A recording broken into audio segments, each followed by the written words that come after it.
What's up, y'all? My name is JR, and for those of you who don't already know, I'm a huge movie and TV nerd. If you're new here, I appreciate you taking the time to check out my channel. I hope you consider sticking around and joining the film community I'm trying to build here on YouTube. So in today's video, I'm going to be doing something a little different yet again. Instead of just giving a straight reaction and review of Marvel Studios' latest superhero film, Fantastic Four: First Steps, I'm going to be talking about the things that worked well in the film, the things that I didn't think worked as well in the film, and the things that I thought would be consequential but ended up being inconsequential. And just so you guys know, there will be at least a part of this video that will contain spoilers. I'll let you guys know when we get there. So, if you haven't gotten around to going to see this movie yet, and you don't want to know anything that happens in it, when we get to that point, you might want to exit this video. And with that being said, no more wasting time. Let's get into it.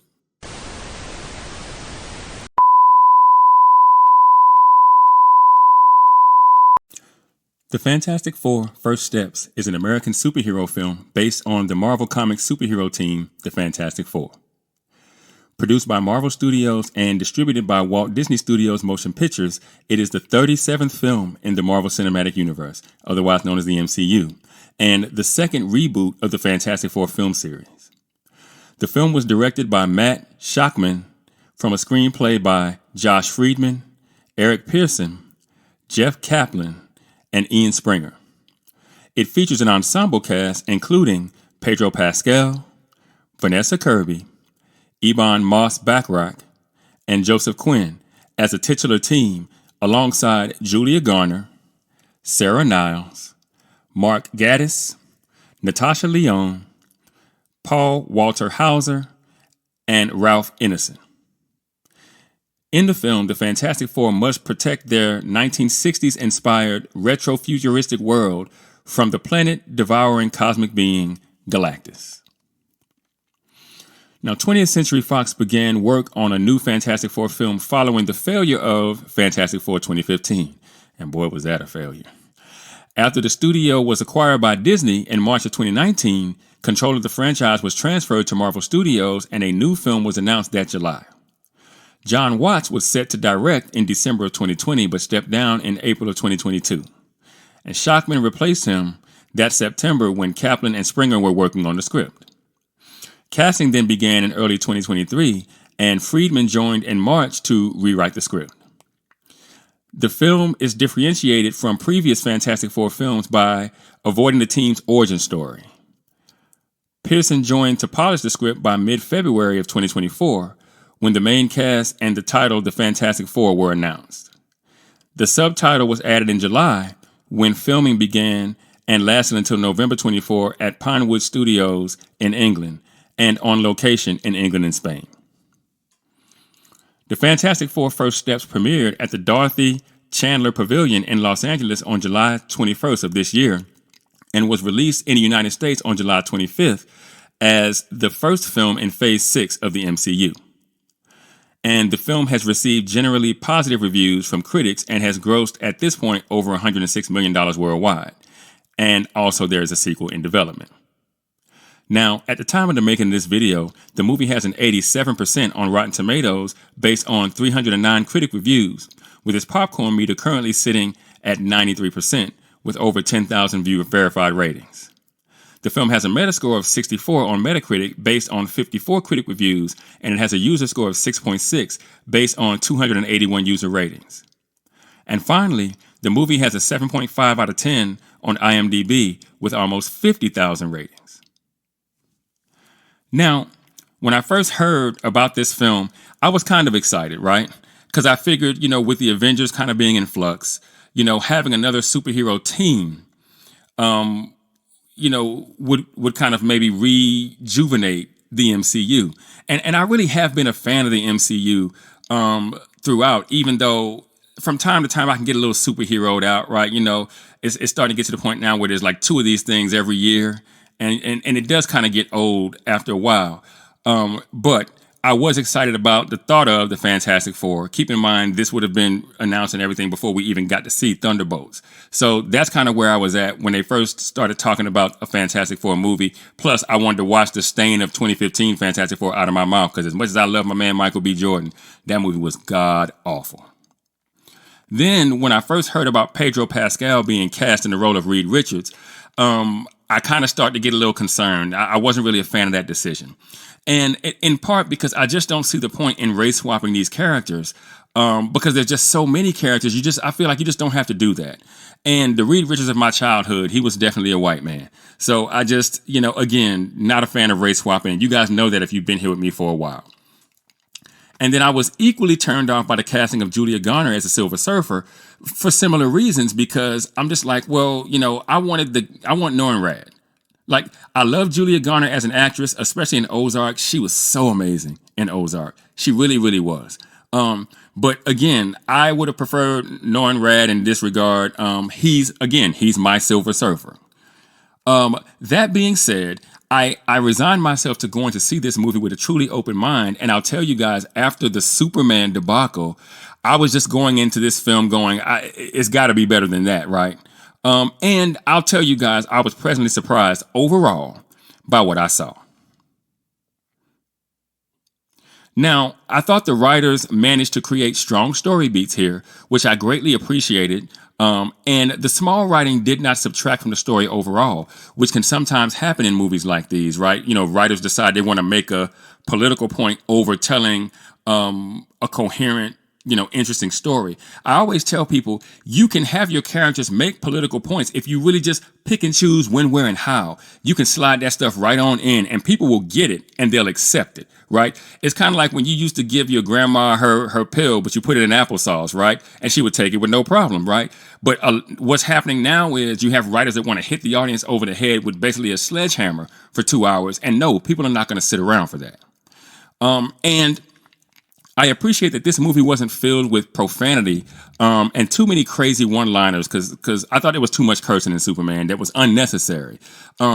Because, again, the material just doesn't need all that. And there is so much comic book material on these particular heroes over the last 50 years or so that these movies really should write themselves at these points, right? I mean, you just open up a comic book, find a sub-story that you like, and write it in a script. Boom, right? It should be easy, but writers have just decided that they're determined to mess this up time and time again. And I'm glad the writers for this movie understood that all they had to do was just don't screw it up, right? You've got enough to work with here that you can just put this stuff down on paper, and it's not really even rocket science. It's not rocket science. Now, I thought the directing was solid, but I wasn't expecting anything less in that regard, seeing as how we're now in phase 6 of the MCU. Again, with plenty of movies that have been made, Marvel movies that have been made, to see what works and what doesn't work. So if you're going to direct the next Marvel movie, all you got to do is just sit back and watch what's been done. And you can figure this out, right? The acting was more than serviceable in this film. Everybody has done, great acting work prior to this, so I was not concerned so much with how the acting was going to be. As long as the writing was in check. I actually liked Pedro Pascal's take on Reed Richards. I liked that he was very pragmatic, right? And just watching his mind work throughout the course of the film was kind of an interesting thing to see. I also like Sue's kind of tempered emotional range, right? Given all that she endures throughout this story. I like Johnny, kind of being a bit immature at the beginning of the film, and then being kind of forced to step up and step forward towards the end, kind of showing that he had grown up some. Now, I really didn't like that Ben was so morose throughout the movie. It's not like it was a huge, oh my God, I can't believe that they did this. But I was just I noticed that. And it might make sense to a lot of people that he would be that way. But given that the writers specifically went out of their way to avoid the origin story, I feel like Ben's character would have had a lot of time to kind of deal with the fact that, he looks different than he used to look before, they got their powers. And I thought the writers missed a real chance here to follow through on where I thought the character might be headed in the film, and giving him an actual love interest. So, I guess that's a little spoilery. Sorry about that. I thought it took a little while for the action to pick up in the film, especially when you compare it to other Marvel films and other superhero films. But again, I think that was due to exactly where the story started. But by the end of the film, I was fairly satisfied with the action that we got. So in my mind, it was all good in that department. No real beef in that regard. And now this is the part of the video where I am going to get into some very specific things. So if you haven't had a chance to go and see this movie yet, and you don't want to know anything that happens in it, you might want to put a pin in this video right here and come back after you've had a chance to go check it out. Okay. Now, let's start with the things that I thought worked really well. I thought the best thing about the film was the film's theme, and by that I mean sub-theme, right? It was your typical tale of good and evil, of course, as most superhero films tend to be, but the film's sub-theme was what I found to be particularly interesting, that being the sub-theme of sacrifice. But most superhero films also revolve around the idea of sacrifice, right? I mean, after all, that's what being a hero is in the first place, you know? But this film took a unique swing at the idea when it placed the film's heroes, in particular Reed Richards and Sue Storm, where the film's big bad, Galactus, demanded the pair's son in exchange for sparing Earth 828 from his ravenous wrath. Now, I enjoyed watching Reed kind of struggle with his rather pragmatic approach to the problem, that one life was not worth billions, right? Because that's kind of what he was struggling with. You know, he had to kind of admit to Sue that that's kind of where his mind was going, even though he was smart enough to understand he could never say that out loud to his partner. Meanwhile, Sue very quickly came to the irrevocable conclusion that her child would not be bargained away at any cost. She was willing to sacrifice the entire Earth for her child to stay right with their parents and their family. And she's like, no, I don't care what Galactus is talking about. You're not getting my kid. And what raised the stakes within the confines of the story was that once the group returned from their parley with Galactus, the people of New York assumed that Galactus had been defeated, which I found really, really interesting. But soon after the four arrived back on Earth, Reed explained that was not the case. And he did that in a press conference. He then went on to explain that when they spoke with Galactus, that he offered to bargain with them, which I thought was a mistake, but that Galactus asked for too much. I would have rather, Reed probably should have just been like, yeah, we went up there to talk to him, but you can't talk to him. He's coming, and we just got to prepare to fight. That's what I would have said. But he decided to tell them the gospel truth, and, he definitely needed a publicist. And it was at this point that the four went from being loved by the people of New York and maybe even the world to kind of being hated a little bit, right? Or, they definitely had pressure applied by the public. And I thought having public sentiment turned against them for a while in the film was actually brilliant storytelling.